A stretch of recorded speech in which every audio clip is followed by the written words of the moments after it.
GuidED podcast. GuidED podcast. GuidED podcast. GuidED podcast. GuidED podcast. Hi, I'm Shakila Ahmad, and this is GuidED podcast. GuidED podcast. Like and subscribe.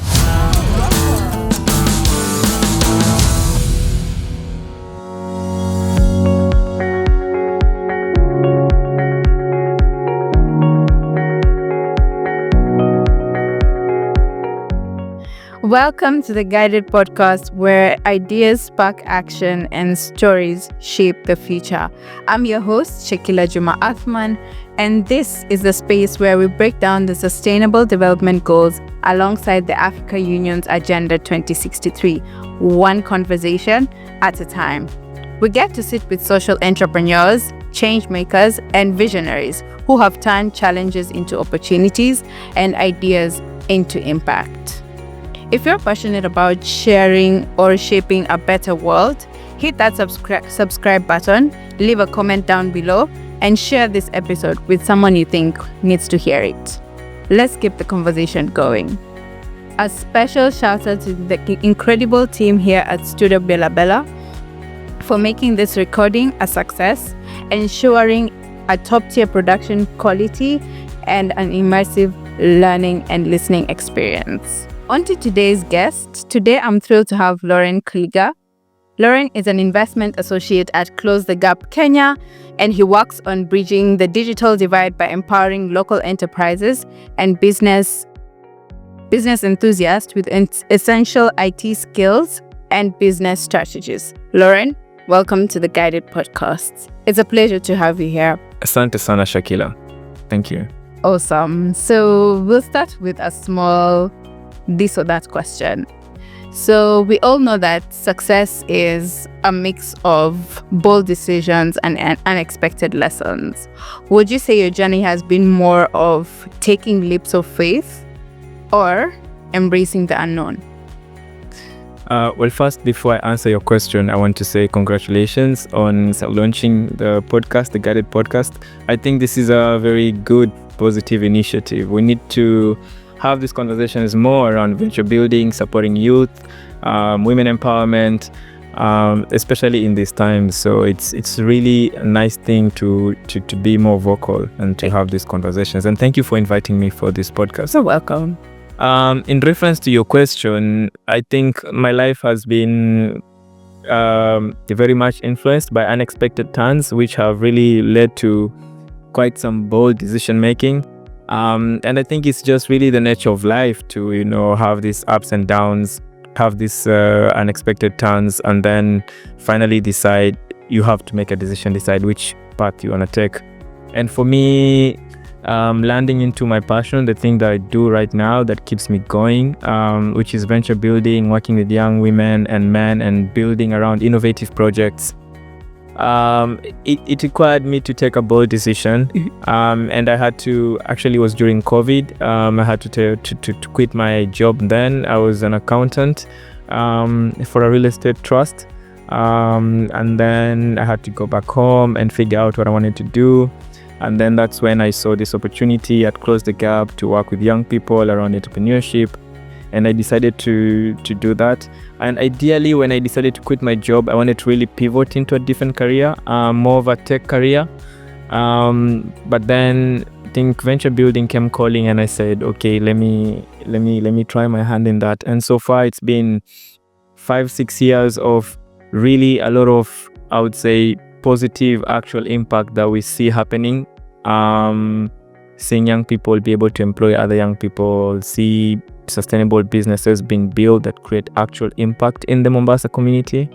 And that for me just really keeps me going, and it affirms the decision that I had to make back then. I'm not saying everybody should quit their job. I'm just saying sometimes those unexpected turns do actually lead to situations where you need to make those bold decisions. Definitely. Thank you so much. And also, you've touched on different challenges that you faced while making these decisions. And I think on to the next question, we'll address what are some of these key challenges that youths especially face, and how do you help them navigate these challenges, especially as a business coach and a venture builder? No, yeah, I myself am a youth, and I think it's very important, especially in the work that I do, where you are able to really relate with the people that you work with, their challenges, more so. And in this, I would say, in this content, the youth, especially in this continent, are facing quite a myriad of challenges, and they have to navigate all these challenges and then to be able to get on the other end where they are kind of successful. And it's also relative what success means to them. Definitely. In that sense. But coming back to what I do when it comes to supporting young founders be able to build their businesses and do well in entrepreneurship, the common challenges that you hear about: lack of funding, lack of policies that actually help them be able to start new businesses or regulate the business environment easily, lack of, I would say, that easy access to networks, or easy access to markets that would enable them to sort of like push their products and to scale their businesses. Those do exist, but I think one of the biggest challenge that young people face is really the lack of mentors. For me, this past 5 years, I've had a mentor who has really been a great sounding board in terms of figuring my own personal life, but then also my professional life. And I think a lot of young people actually really need mentors. And when you do have that sounding board, it really helps you, especially with these unexpected turns and these bold decisions that you need to make.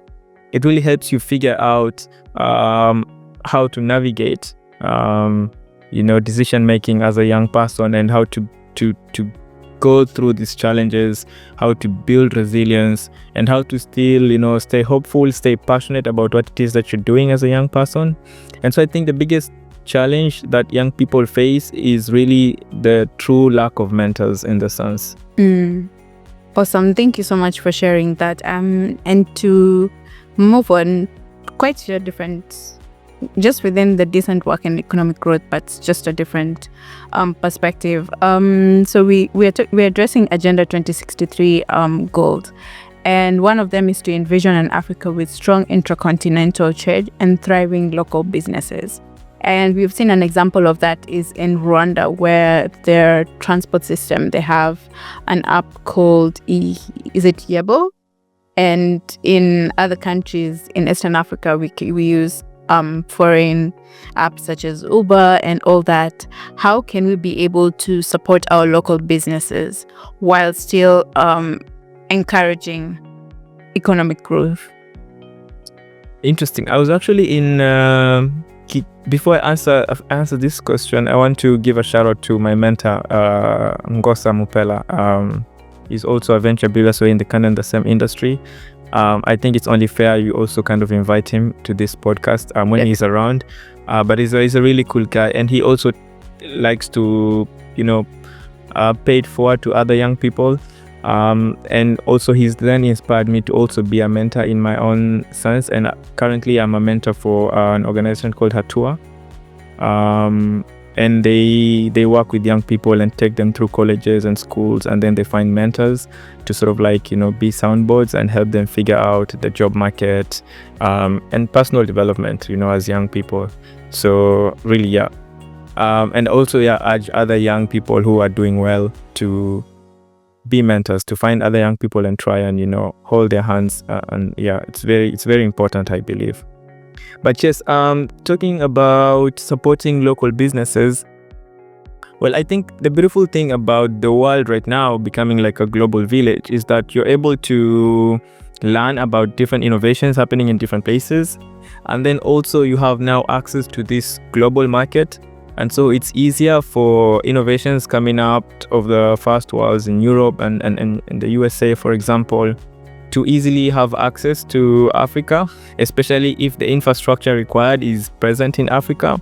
But then it's a bit more difficult for innovations that are coming out of Africa to actually, have access to first world markets. Definitely. Again, because if you look at the the environment in which these innovations are being built, especially in Africa, the infrastructure is not as developed. So then I would expect, for example, and this is a challenge I actually experienced, where a friend of mine built an application in the US, but it built that application based on the infrastructure that was available in the US. You have internet speeds of more than 1 GB per second. Whereas here in Africa, the internet speeds are really quite slow, quite meager. And so the nature in which that app was built was really reliant on the speeds that, it was built around. And so when that app was tried to be moved to Africa, it didn't really work well. Yeah. And so it also works the same way, vice versa, where you build an app here that works well with really low speeds or with like 3G internet, and then that app is now expected to go and work with 5G internet speeds. It doesn't really. So I think it's easier for actually the guy in the first world to sort of like adapt their app to work with lower speeds than it is for somebody in Africa, because then there you already have the great infrastructure, so you can sort of like leverage it and reduce it a bit. But here in Africa, it's a bit more difficult because you don't have that access. But then, in my time in Kigali, what I noticed was, for example, as you're saying, the ride-hailing apps, there was a local ride-hailing app, and everybody used that ride-hailing app. I think that was a great thing, because then now what you have is you're supporting local enterprises, but then also you're creating kind of a monopoly. Yeah. And I think the upside of having a monopoly is then you don't really encourage innovations, right? And so I think you really have to weigh the opportunity cost, right? It's a two-sided thing. But also here in Kenya, for example, we do have foreign ride-hailing apps existing, but also have local ride-hailing apps existing. Yeah.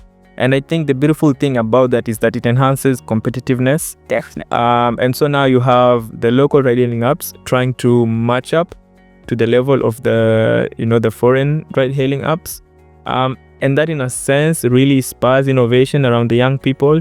And I think that should be encouraged. Yeah. But of course, there should be policies and regulations that really support local innovations and make it easier for them to enter the market. So then they can really compete from a global perspective. And that means, governments also providing the necessary infrastructure, providing the necessary capacity building skills and trainings that young people can access to, and then now be able to develop these innovations that can compete on a global perspective. Yeah. Now, swiftly moving on to innovation and infrastructure, and it's an important aspect that you've spoken about. How can African startups leverage technology to drive industrial growth, especially when it comes to the using of AI and all those machine learning things? How can we leverage such types of technology to solve the already immediate problems that we have in our communities? I think technology is it's a beautiful thing in itself, but then also it's for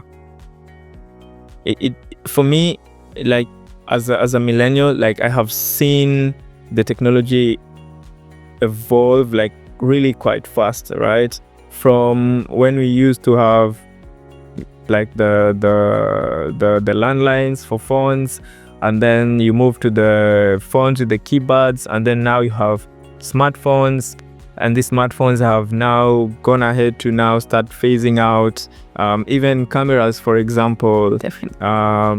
And then now you're moving to, you had a computer where it was like garbage in, garbage out, but then now you have AI, which really doesn't seem like garbage in, garbage out, where it's this really super high tech technology that then can do so much and so I think one, it's the question of, well, especially in the context of Africa, the levels of digital literacy.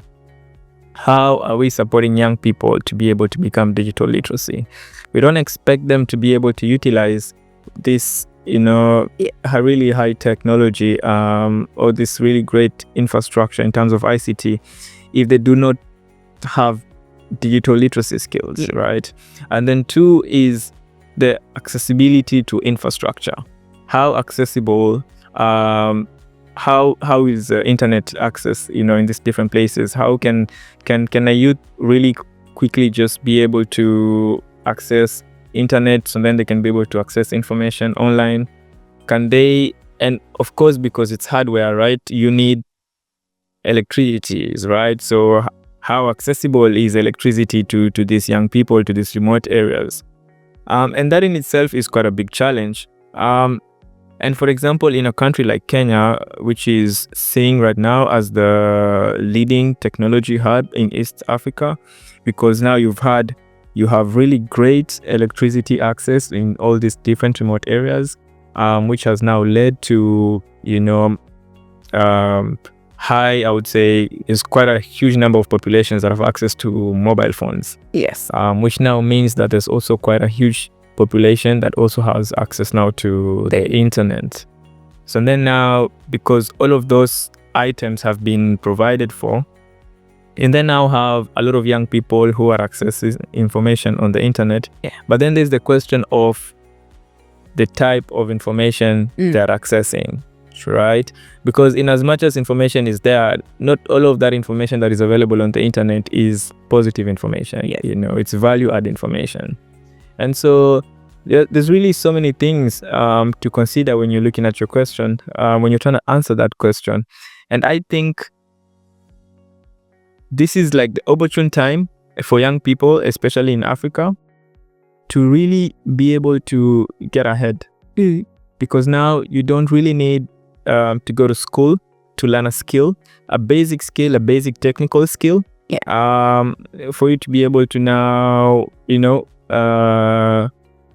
execute or implement yourself, apply yourself in that skill. You can easily access YouTube and learn how to do graphic designs, for example, over a period of 6 months, and then you become self-employed and you find clients and you provide them with that service. You can easily go online and learn about cars, and you can go to and start your own mechanic shop, And so I think what is happening now with technology can be a plus for young people in Africa, but then people need to be taught about digital literacy and the value behind it. Like the education, like the information should be translated. So then, and also the way it should be made available to young people. So then people don't, because for example, right now, because the internet is a free world, so anybody goes online, they access wherever.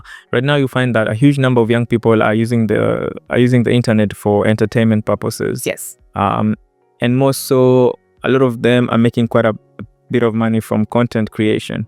But then there's the question of the type of content you're creating, right? Is it content that is adding value to the community and is adding value to yourself? Or is it just content that you're putting out there for the sake of putting content? Definitely. So, and those are questions that need to be answered, and I feel like there's quite a huge need for a lot of training and education. So then people or young people can see that, as opposed to just, putting things out there for the sake of putting things out there, you can actually use the internet to, like, for example, with this podcast, put information out there that adds value to you, adds value to your community, and can create an impact to your community. At the same time, earn you an income. Yes. So that's what I think. You've touched on a really important part, and I think we'll move on to now your experience as an investment associate. So many African businesses, as you mentioned prior, they really struggle to but have access to capital or funds to build their businesses, or even resources as well. I think that's why a lot of the startups even fail in the long run. So would you know, or would you share any alternative models of financing and infrastructure support one can use as a game changer for people who are starting their own startups? From my experience, actually, at Close the Gap, which is something that we really are very super intentional about, is we try and provide different types of innovative financing to these young innovators that we meet. We realized, for example, when we came into the East African coast market, that the cost of capital was super high. Not that capital was not available, but the cost of it was very super high. And two, there was no available business development support to help nurture or even mentor these young innovators. So then they could be able to learn about what it means, for example, to set up your business the right way, what it means to have the proper legal and compliance setups for your business, what it also means to be investment ready. And they would see all this information on the internet or on TV shows about having investors in your business. And when you hear somebody has exited on a business and they've become a millionaire, it's super exciting. But then when you have these conversations with them about the investor language itself, they really don't understand some of these things, some of these terms. They don't understand this language. And for us, we decided to then now make this available and provide this education, and then now become what you'd refer to as the missing middleman, who would then provide this financing to help these startups move from an early stage to sort of a now investment ready post-revenue stage, where now they can be able to confidently seek out investors and have conversations with these investors and be able to explain what it is that they see in their business and where they want to take their business and what they expect from the investor.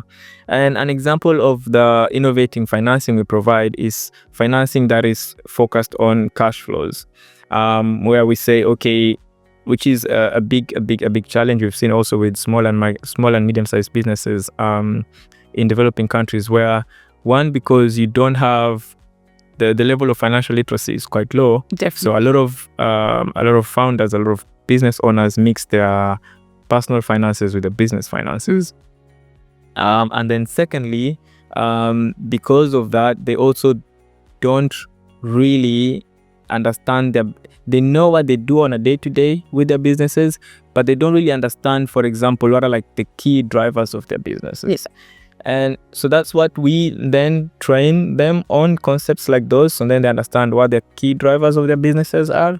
And then we teach them about financial literacy, also teach them how to understand the finances of their businesses from analytical point of view, looking at their past, and then now from a future point of view, how to create projections for the future. So when you couple that with understanding the drivers of the business, we're then able to now, strategically identify how to then now implement capital or, inject capital in the business. So then we can help the business get to the next level. And that's one type of financing we do, innovative financing that we've been able to do. And we've seen quite a number of businesses do well, because then if the businesses almost immediately start achieving positive cash flows, that's really great for the business. The business owner can now take care of the operational expenses of the business. They can also pay themselves a wage. They can also be able now to, save a bit of cash reservoirs for, a bad month. Or even, save to buy an equipment or reinvest it in the business in their goal. And that's just one of the examples. Another thing that we also do, another innovative financing we do, is we try and focus the financing around communities. Definitely. And we believe that,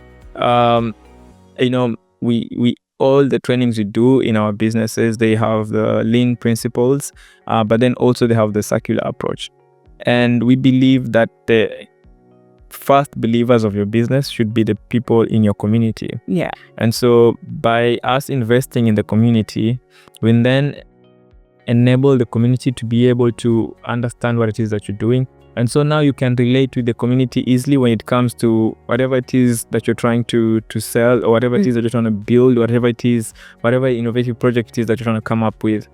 And so by investing in that's like one of the easiest ways actually we've been able to now create a lot of partners around Mombasa and in East Africa in general, by then identifying these different communities and working with them.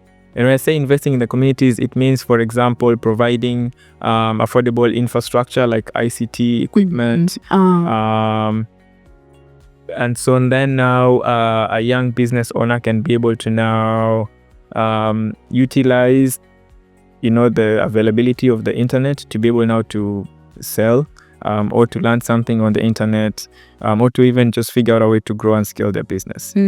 That's a really unique approach to even solving for the community as well. I think even as an entrepreneur, you also understand even what your market needs. No, yeah, that's true. Because the other thing is, so you train one individual, and then of course you expect the individual to be an ambassador. Yeah. But then if the general community is not aware, right? So you have to support the individual to create awareness around the community. Yeah, it goes by the name Close the Gap, and literally you guys are closing the gaps that are there in the community.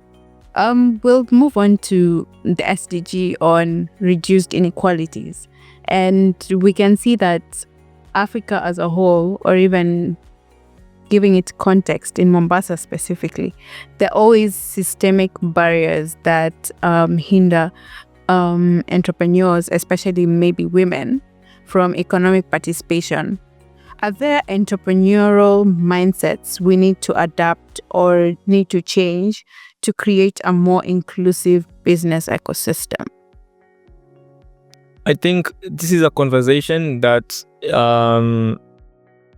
has been happening quite a lot. It's very unfortunate that right now we're living in times where DI programs are being phased out. But I think we've had too much of these conversations. Now we really need to just drive the change, like take action. That's what I think we should start doing now. So we should just take action. Like I feel, and normally I don't normally feel comfortable talking about this issue from a man's perspective. Yes. And I like to hear women take ownership and drive this change. And even at Close the Gap, our values are very strong on equality and gender diversity, where we really work so hard to make sure that 51% of the employees and the staff we have in the company are women. 51% of the people we support in our programs are women, and we also make sure we have not just women but also have young people, and we have people with disabilities also involved in our projects.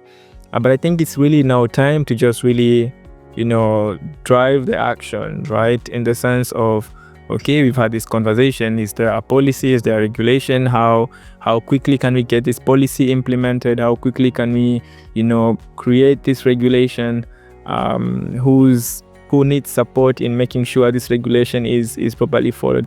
Because then there are people who would argue out, okay, let us provide these opportunities based on merit, which is very fair. But then also let us also be very be equitable in the sense, right? And provide equal opportunities. Because we are different people, so we have different perspective, different mindset, and that's what constitutes a great team. And so I would see a lot of organizations maybe would need support in terms of implementing these programs. So the question is, what is the main challenge, and how can we then now, come up with the proper regulations, the proper policies to help you be able to implement this program in whatever organization or in whatever working environment that the organization exists. So for me, it's really right now, I think if you ask me, it's okay. The question I ask people is, let's not talk about this, but let's talk about what are we doing in terms of driving it, right? What is the challenge you're facing in implementing it? And then, okay, so how can we then address that challenge? Okay, because this conversation has been had. We already know the history. We already know everything about this conversation, but so what are we doing right now? How are we driving the change? Okay, yeah. You've actually answered my next question, which was least expected. And you really addressed the importance of mentorship and networks at the very beginning, if I'm not wrong. So how does this help the youths advance in careers and businesses, especially maybe those for the audience who have not tapped into the entrepreneurship side of themselves? How can they leverage their mentors and their networks to get into more opportunities and discover themselves more? I remember like when I was growing up, and I think it's something that's also still kind of common right now. People used to say, kama hauna mtu wako huko, if you don't have a godfather somewhere, Yes. you'll probably not get a job, or if you're in that place and you don't have a godfather, your things don't go well. But I think that whole concept was translated in the wrong way. I think the real translation of it is not really a godfather, but it's more of having a mentor. Yes. Right? Because in a way, that's what that godfather does, right? Like, they are your not your safety net, but like they're kind of like your guiding star, right? That leads you to, and that's what I think a mentor is about, right? They are your guiding star, but they don't show you the direction, really. You are the one who chooses what direction you want to take. Yeah. But then now they are the sounding board, right? That you look up to, and you ask them, okay, so what did you do? What would I do?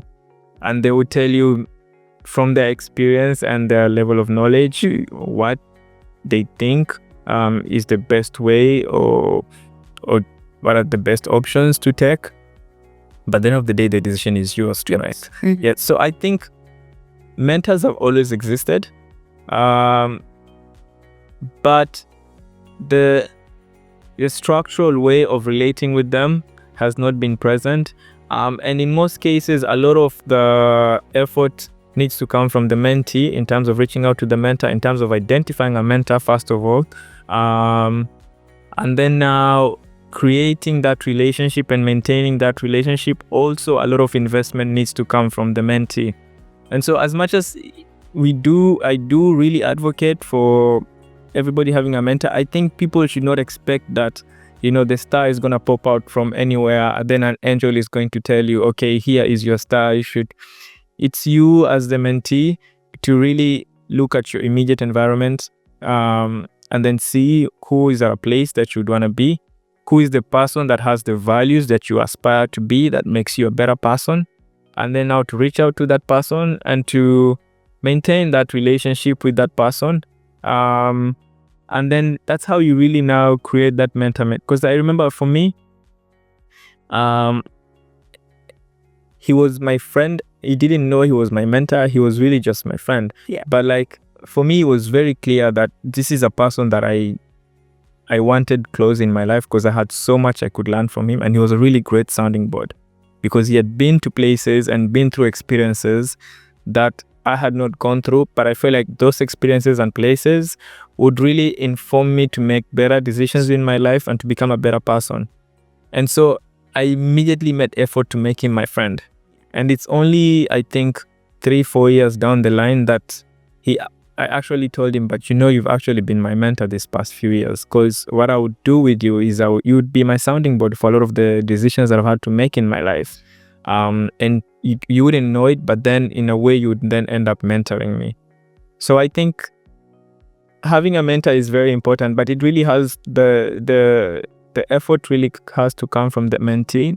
Yeah, and the mentee has to initiate that relationship, and they have to be the one that is focused on maintaining that relationship.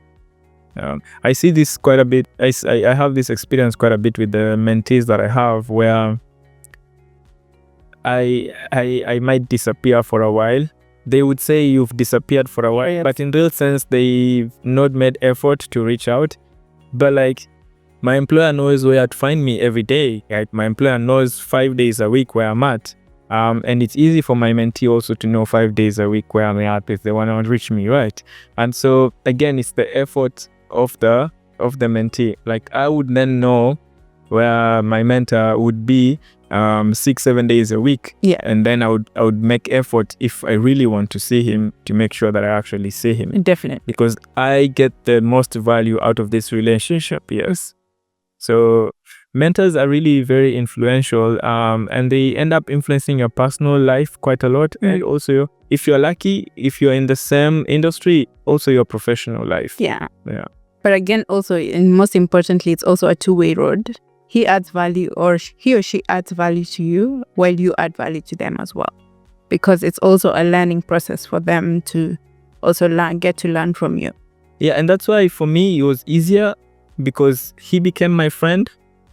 They must want to be a mentor. If there's that no friendship relationship basis, or if you're not related in any way, they personally must want to they must be passionate about having a young person that they're guiding. And paying it forward. If they're not passionate about paying it forward, it will become tricky maintaining that relationship, because then every time you reach out to them, it's be like, why do I have to? I don't need. So also there's that, which is a very key aspect when you're trying to identify a mentor. Finding somebody that you can actually relate to, you can have drinks with, and they're always, you're always in the back of their mind. When they see an opportunity, they're like, oh, maybe I can send this to so that kind of a thing. Definitely. So we'll move on to talking about how the future vision and how Africa's will experience growth in the next coming years. So Agenda 2063 goals speaks of an Africa whose development is people-driven, relying on the potential of its people with the capacity they have, especially its women and youth. In your experience, what must change for this vision to become a reality? I think Africa needs to start putting Africa first. That's really what I think. Africa needs to start really putting Africa and African youth first. And Africa needs to really very heavily invest in its youth, because right now that is the most valuable resource that Africa has. And if at all anything in the next decade, if there's going to be any, I would say, any beautiful things happening in Africa, any type of growth happening, it's the youth that are going to be driving that for sure. And I think also in the world, right? The world kind of right now heavily relies on Africa's potential in terms of the growing young population. And we really need to highly put Africa first in investing in Africa. So then you have all this growing population being provided with the necessary trainings, necessary infrastructure. So then they can change the communities in Africa and they can develop Africa. And then, put Africa first. And I think that is what would really transform this continent from all types of levels. If you look at it from a leadership perspective, you look at it from a community perspective, if you look at it from all these different types of perspectives. And I feel like we have not really been putting ourselves or putting our young people first. By investing, really just focusing. And I feel like the older generation, they've gone through a very different, I would say, in weird times where, they've moved from, and a lot of them right now are like post-colonial older people. How did we, by being, young Africa of young people with all these technological changes, access to information, and all this, access to available capital. And I think there's really a need to connect these two generations. So then the older generation can really mentor the young generation in terms of preserving culture and traditions. And when I say preserving culture and traditions, I'm really talking about the moral aspect of it. And then two, really in terms of focusing on, empowering young people so they can be able to transform their own community. Definitely. Laurent, if you weren't doing what you do today, what alternative career or life path would you have taken? Oh, that's a good question. I think I would be a DJ. Yeah, yeah, DJ Ambi. I really I love music quite a lot. I listen to a wide genre of music. I don't have a favorite musician because of that. So I think I would be a DJ, and if I would not be good at DJ, I would be a football player. I really love football. I watch football quite a lot. I'm not gonna say which team I support. I don't want to be. But yes, either a DJ or a football player. And do you think someone cannot be good at something? As long as it's a consistent in something, they can be good at it. Yeah, I think so. You can if you're consistent and you keep on training, you'll be good at it. But I don't know. Maybe when I retire, I'll start. I'll buy myself a jacket, but I'll be too old to play football. But yeah, yeah, music is everything for me. Yeah. That's great. Uh, so we have this challenge or that's called Pass the Torch. So who's one change maker you think we should feature next? Oh, I don't have actually have two very important change makers I believe we should feature. I think because the first one would be Gosa, my mentor. I think it'd be great to feature him and to hear about his story. But I think also very more importantly, Olivier van den Einde, the boss, also a big fan. He is somebody to definitely feature in this podcast to hear about his story, learn about the impact that he's achieving with his work, but also to really learn about what drives him as a person, which is really working with young people and seeing young people thrive.